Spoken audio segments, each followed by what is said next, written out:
Le vendredi 3 novembre 2000 à 6 h du matin, un promeneur se balade sur un sentier à Denbigh, un village pittoresque niché dans les Landes du Yorkshire du Nord, à environ 30 km au sud-est de Middlesbrough. En passant devant un fossé, il fait la sinistre découverte de restes humains féminins, nus et en état de décomposition avancée. La police est appelée sur les lieux et la victime est rapidement identifiée comme étant Vicky Glass, 21 ans.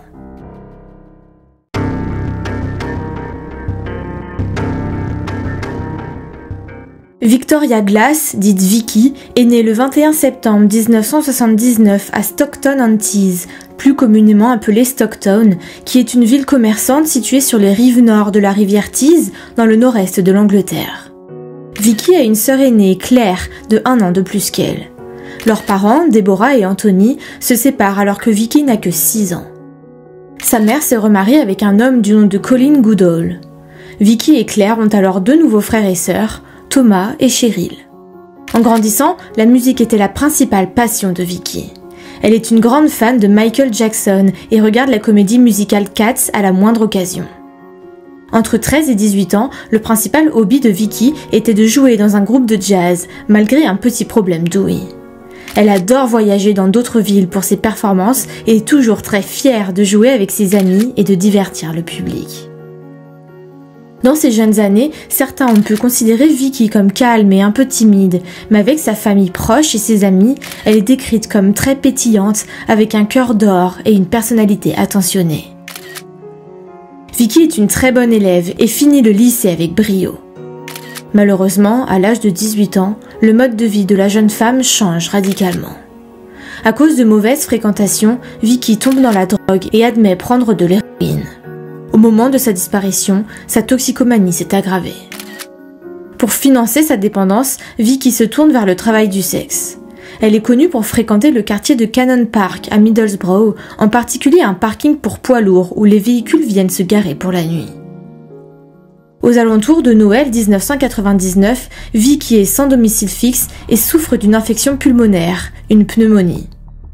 C'est à ce moment-là qu'une de ses amies la présente à un homme qui réside au 16 Patch Close à Middlesbrough, qu'on appellera Tom. Il est convenu que Vicky pourrait s'installer à cette adresse pendant qu'elle se remet de son infection pulmonaire. À partir de ce moment-là, cette adresse devient la résidence permanente de Vicky. Tom, son colocataire ou concubin, se serait occupé d'elle et aurait veillé à ce qu'elle se rende à ses rendez-vous médicaux. Malheureusement, la maladie n'empêche pas Vicky d'arrêter les substances ou son activité professionnelle. Nous sommes le 23 septembre 2000, quelques jours seulement après le 21e anniversaire de Vicky. Elle et une amie quittent la maison de Patch Close vers midi.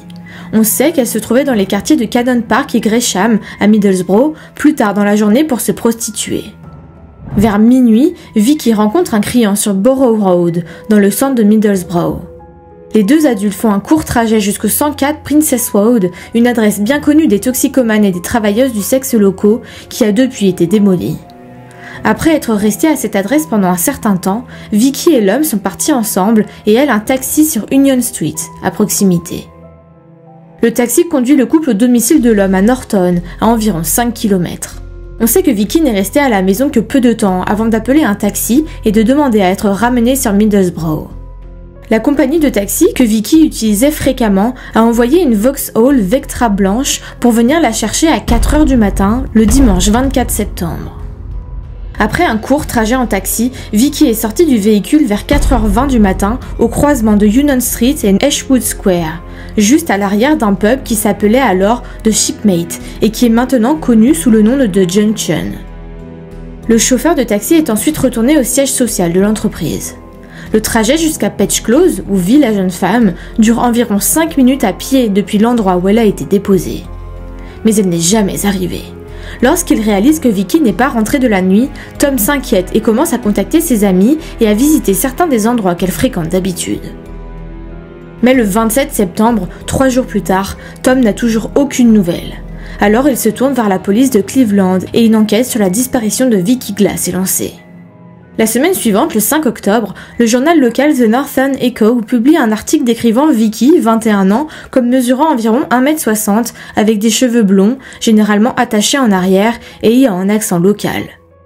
Un porte-parole de la police est cité dans cet article comme ayant déclaré « Vicky est une prostituée connue qui fréquente le centre-ville et la police s'inquiète pour sa sécurité, mais ne lie pas sa disparition au récent meurtre de la prostituée Kelly Mallinson. » Kelly Mallinson combattait les mêmes démons que Vicky.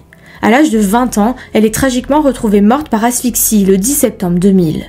Un homme du nom de Sean Tooley est reconnu coupable et emprisonné à perpétuité en 2001 pour son meurtre, mais l'homme n'est lié d'aucune façon à la disparition de Vicky. Le mois d'octobre s'écoule sans aucun signe de la jeune femme et les inquiétudes continuent de croître. Le vendredi 3 novembre 2000 à 6h du matin, un promeneur se balade sur un sentier à Denby, un village pittoresque niché dans les Landes du Yorkshire du Nord, à environ 30 km au sud-est de Middlesbrough. En passant devant un fossé, il fait la sinistre découverte de restes humains féminins, nus et en état de décomposition avancée. La police est appelée sur les lieux et la victime est rapidement identifiée comme étant Vicky Glass, 21 ans. Aucune cause de décès n'a pu être établie durant l'autopsie. Une enquête pour meurtre est immédiatement ouverte par la police du North Yorkshire et de Cleveland. Une équipe de 40 policiers commence à examiner les preuves médico-légales et les informations déjà recueillies sur les déplacements de Vicky. Aucun indice n'est trouvé sur les lieux et les vêtements que portait la jeune femme au moment de sa disparition n'ont jamais été retrouvés. Le sergent détective Brian Dunn, l'homme chargé de mener l'enquête sur le meurtre, déclare aux journaux « Quelqu'un sait qui est responsable de sa mort ou détient des informations qui pourraient s'avérer vitales pour notre enquête. Nous devons parler à tous ceux qui l'ont connue, en particulier les clients et les filles qui ont travaillé avec elle. » Le village de Denby est très touristique, alors les policiers se disent qu'ils peuvent tenter un appel direct aux personnes qui auraient pu se trouver dans la région.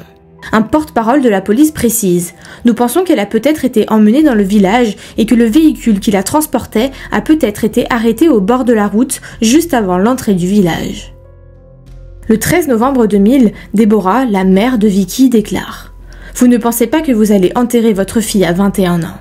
Vous pensez que vous allez organiser un mariage et la voir se marier. Mon cœur s'est brisé quand j'ai appris qu'elle avait disparu.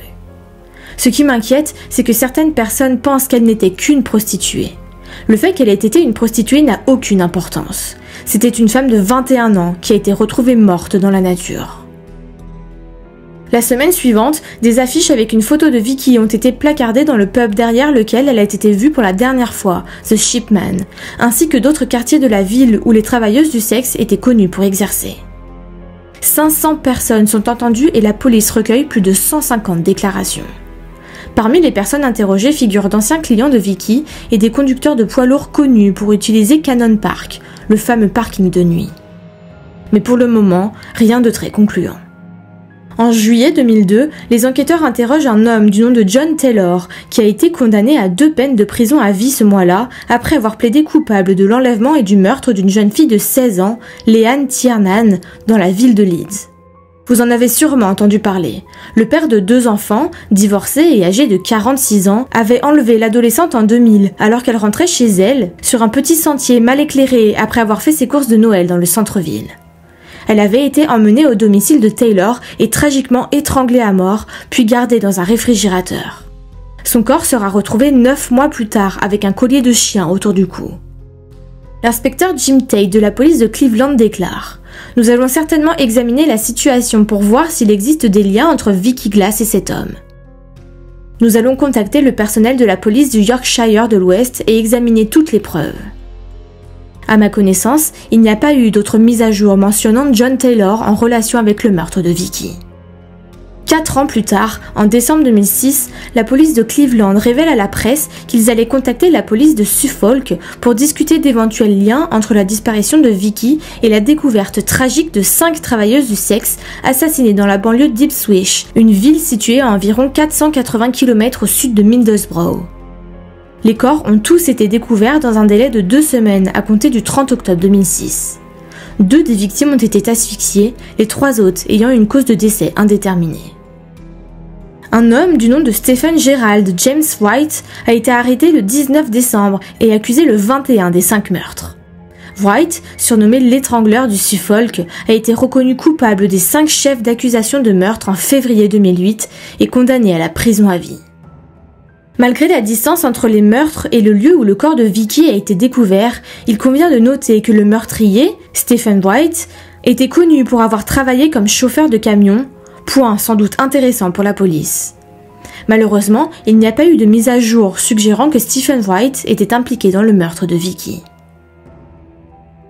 Pour marquer le 10e anniversaire de la mort de la jeune femme, le 24 septembre 2010, ses parents parlent aux journalistes pour demander des informations et discuter du bouleversement émotionnel causé par la décennie de recherche du meurtrier de leur fille. À l'exception des appels annuels pour marquer chaque anniversaire du meurtre de Vicky, l'affaire est peu médiatisée. Malheureusement, la mère de Vicky, Deborah, décède en 2015 à l'âge de 55 ans, sans jamais savoir comment sa fille avait perdu la vie, ni qui en était responsable. En 2017, le commissaire de police et de la criminalité de Cleveland, Barry Coppinger, demande une subvention spéciale au ministère de l'Intérieur pour financer l'enquête sur 3 affaires historiques distinctes, dont le meurtre de Vicky Glass. La deuxième affaire est celle de Donna Marie Coe. Elle avait 17 ans lorsqu'elle a été portée disparue en mai 1998, après avoir été vue pour la dernière fois dans le centre-ville de Middlesbrough le mois précédent. On pense qu'elle a été assassinée, même si son corps n'a jamais été retrouvé. En 2015, le chef adjoint de la police de Cleveland, Ian Spittle, a présenté des excuses à la famille de Donna pour les échecs de l'enquête initiale. Un an plus tard, le 17 octobre 2016, à la suite d'un examen indépendant du cas de Donna, la police de Cleveland a lancé l'opération Resolute, une enquête pour homicide sur les circonstances de sa disparition et de son meurtre présumé. À ce jour, il n'y a pas eu d'avancée connue du public dans cette affaire. Enfin, le troisième cas est celui du meurtre de Rachel Wilson, 19 ans, en 2002. L'adolescente a été vue pour la dernière fois le 31 mai 2002 et tout comme Vicky Glass, elle était connue pour s'être malheureusement tournée vers le travail du sexe afin de financer sa grave toxicomanie. Le 27 juin 2012, 10 ans plus tard, les restes de Rachel ont été retrouvés sur des terres agricoles juste à l'extérieur de la région de Colby Newham à Middlesbrough. On y reviendra. Ce sont donc les 3 affaires qui ont été choisies pour être relancées grâce à une subvention, et bonne nouvelle, en avril 2018, il est confirmé que la police de Cleveland a réussi sa demande.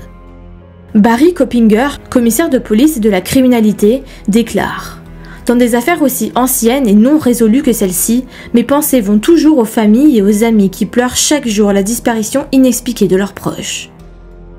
Il est très important que nous ne négligions aucun effort pour découvrir ce qui est arrivé à ces jeunes femmes et pour obtenir justice pour elles.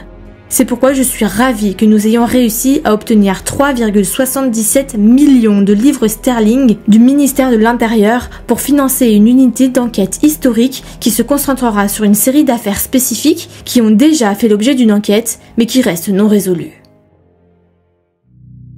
En octobre 2018, le site L'Enquêteur de North York publie un article détaillé et passionnant suggérant un suspect pour les 3 meurtres. Selon cet article, il pourrait s'agir de Christopher Halliwell, un ancien chauffeur de taxi de la ville de Swindon, déjà reconnu coupable de 2 meurtres. Le premier est celui de Sian O'Callaghan, une employée de bureau de 22 ans, disparue après une soirée avec des amis à Swindon en mars 2011. Elle est montée dans un taxi et a été tuée plus tard par Halliwell. La vidéosurveillance a conduit la police jusqu'à Halliwell, qui a été arrêté moins d'1 semaine plus tard et a finalement conduit la police jusqu'à son corps, qui a été découvert dans une tombe peu profonde dans l'Oxfordshire. Il a ensuite avoué le meurtre d'une autre jeune femme, commis 8 ans auparavant, indiquant aux détectives où trouver son corps. Becky Godden Edwards, 20 ans, a été vue vivante pour la dernière fois en train de monter dans un taxi devant une boîte de nuit à Swindon en janvier 2003. Elle a ensuite été poignardée et étranglée à mort par Halliwell. En octobre 2012, Halliwell a été condamné à la prison à vie pour le meurtre de Sian, mais il a fallu attendre 2016 pour qu'il soit reconnu coupable du meurtre de Becky. Il est largement admis que Christopher Halliwell est responsable d'autres meurtres, principalement en raison du gap de plusieurs années entre les deux dont il a été reconnu coupable, 2003 et 2011. L'article conclut en résumant ce qui suit. Les 3 femmes, donc Vicky, Donna et Rachel, correspondent aux préférences de Halliwell en matière de victimes. Halliwell avait recours à des prostituées et c'est peut-être grâce à cet intérêt qu'il a appris à connaître le centre de Middlesbrough.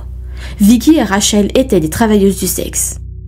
Les 3 cas présentent le même mode opératoire. Kidnapping à l'aide d'un véhicule, meurtre situé à un deuxième endroit, puis dépôt du corps à un troisième. Halliwell a voyagé dans tout le pays pour travailler comme ouvrier agricole et comme chauffeur de taxi. Son père aurait vécu dans la région de York et Middlesbrough se trouve à environ 1 heure de route de York par l'A19. Halliwell était un pêcheur passionné. La rivière Tees, qui passe à côté de l'endroit où les 3 jeunes femmes ont été vues pour la dernière fois, est une rivière réputée pour ses eaux poissonneuses. Il y a aussi une excellente pêche au barrage de Scaling, près du lieu où le corps de Vicky Glass a été déposé. Halliwell était bien habillé, propre, soigné et persuasif. Il n'aurait eu aucune difficulté à dissuader l'une ou l'autre des victimes d'accepter qu'il la dépose ou de l'accompagner pour un moment intime. Ces recherches ont été transmises à la police de Cleveland, mais à ce jour, on ne sait pas si Halliwell a déjà été considéré comme un suspect dans l'enquête sur ces meurtres. En 2021, la police de Cleveland clôt le premier des 3 dossiers lorsqu'un homme de 62 ans a admis l'homicide involontaire de Rachel Wilson. Cet homme, du nom de Keith Hall, a initié Rachel au crack peu de temps après l'avoir rencontrée à l'âge de 15 ans, avant de la forcer à se prostituer pour financer leur dépendance commune. Il faisait l'objet d'une enquête policière depuis plusieurs années, tout en transportant une mèche de cheveux de Rachel dans son portefeuille. Il a finalement été condamné à 18 ans et demi de prison. Pour en revenir au cas de Vicky, le vendredi 24 septembre 2021 marque le 21e anniversaire de sa disparition. La police en profite pour lancer un nouvel appel à l'information auprès du public, ainsi que pour déclarer qu'une nouvelle équipe allait réenquêter sur son meurtre. L'inspecteur Carr, à la tête de l'équipe, déclare « Nous avons de nouvelles pistes d'enquête importantes et nous allons parler à des personnes liées à l'affaire et examiner les caméras de surveillance de l'époque pour nous aider à trouver de nouvelles pistes. » Vicky était une jeune femme vulnérable qui a été exploitée par des hommes. Elle n'était pas une travailleuse du sexe par choix, mais forcée par les circonstances alors qu'elle était une jeune adulte. Elle avait toute sa vie devant elle, elle était aimée par sa famille, elle ne méritait pas de mourir et nous continuerons à demander justice pour son meurtre. Début novembre 2022, l'affaire connaît un développement majeur lorsque la police publie les images de vidéosurveillance montrant Vicky le jour de sa disparition. Ces images montrent Vicky en compagnie d'un ami dans le quartier de Cannon Park à Middlesbrough. Cet ami a été retrouvé et interrogé et a confié à la police qu'un chauffeur de camion avait donné 10 livres à Vicky quelques instants avant les enregistrements vidéo et qu'elle a laissé son sac de vêtements dans son camion dans l'intention de revenir le chercher. Cet homme est décrit comme ayant une forte corpulence et il serait âgé de 34 à 38 ans. Il aurait un grain de beauté reconnaissable sur la joue gauche, des sourcils broussailleux et de cheveux blancs ou gris. L'homme aurait livré de la lessive ou quelque chose de similaire et a été vu quittant le parking de Cannon Park aux premières heures du dimanche 24 septembre 2000, peu après la disparition de Vicky. Mais malgré l'enquête en cours, la police n'a pas réussi à retrouver cet homme. Les enquêteurs se rendent à nouveau dans le village de Denby pour distribuer des dépliants et des questionnaires aux résidents locaux afin de raviver la mémoire de ceux qui vivaient dans la région au moment du meurtre. La famille de Vicky a fait parvenir aux médias une déclaration dans laquelle on pouvait lire notamment « Nous aimions profondément Vicky. S'il vous plaît, faites ce qu'il faut et aidez-nous à obtenir justice pour Vicky et donnez à une famille un peu d'espoir de guérison. » À ce jour, le meurtre de Vicky n'est toujours pas résolu. Si cet épisode vous a plu, abonnez-vous!